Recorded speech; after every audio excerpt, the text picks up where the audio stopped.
China's not-so-quiet hand in Iran's war effort. Commentary.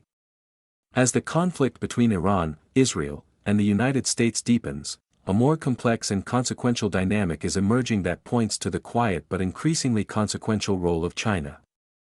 Although Beijing has said that China has never supplied weapons to any parties involved in the conflict with Iran, substantial evidence suggests otherwise. Covert supply lines, strategic calculus, and the high stakes for Washington. The evidence of Beijing's hand in supplying a wide range of arms to Iran may be fragmentary and indirect, but it is consistent. It's not Cold War-style arms dumping, but something subtler and arguably more effective, that belies a layered support strategy designed to sustain Iran without triggering open confrontation with Washington. The Caspian Corridor, a sanctions-proof lifeline. But it's not occurring around the Strait of Hormuz or anywhere near it, but via another critical body of water. Far from the world's major naval choke points, the Caspian Sea has become one of the most strategically important, and least understood, arteries in this conflict. This enormous inland sea, bordered by Russia and Iran, provides a logistics corridor largely immune to Western surveillance and interdiction. Reporting indicates it has already been used to move military material, including drones and related systems, between aligned states. Unlike the Strait of Hormuz or the Red Sea, U.S. naval power has no access to the Caspian Sea, which makes it ideal for discrete transfers, especially those routed through Russian intermediaries. Recent Israeli strikes on infrastructure tied to this corridor underscore its importance. Disrupting the flow of material through this waterway is not symbolic. It's strategic. Supplying the means, not just the weapons. For Beijing, the Caspian Channel is diplomatically important. It offers a pathway to support Iran indirectly via Russia, reducing attribution risk while maintaining strategic leverage. Additionally, its approach favors supplying the inputs of war, rather than fully assembled weapons systems, a distinction that matters both legally and strategically. For example, investigations have identified shipments of sodium perchlorate, a key component in solid-fuel ballistic missiles, moving from Chinese-linked ports to Iran. These materials are not weapons per se, but without them, missiles do not fly. At the same time, Tehran has reportedly sought advanced anti-ship missile systems from China, capabilities that would directly threaten U.S. naval forces and global energy flows. This type of support reflects a broader strategic pattern in China's supply line to Iran. It enables Iran's military capacity at the margins, where deniability is highest, and the impact remains strategically significant.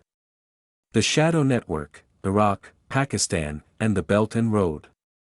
Of course, direct weapons shipments from China to Iran via the Strait of Hormuz or the Persian Gulf would be easy to track and prove to be politically explosive. Instead, U.S. officials believe China may be preparing to move military-related supplies through intermediaries to obscure origin and intent. Intelligence suggests a more complex architecture of multi-layered routing through various third-party countries. This approach leverages geography and provides some diplomatic cover for Beijing. For instance, Iraq's porous borders and deep Iranian influence make it a natural land bridge. Pakistan, meanwhile, offers both logistical connectivity and diplomatic cover. What's more, China's Belt and Road further integrates these routes into a broader network linking Central Asia, Russia, and the Middle East. In short, China's war-making material flow to Iran isn't a single supply line but a web of flexible, redundant delivery channels that are difficult to disrupt. Beyond hardware, intelligence and electronic warfare. Perhaps the most consequential support China can provide is not physical at all.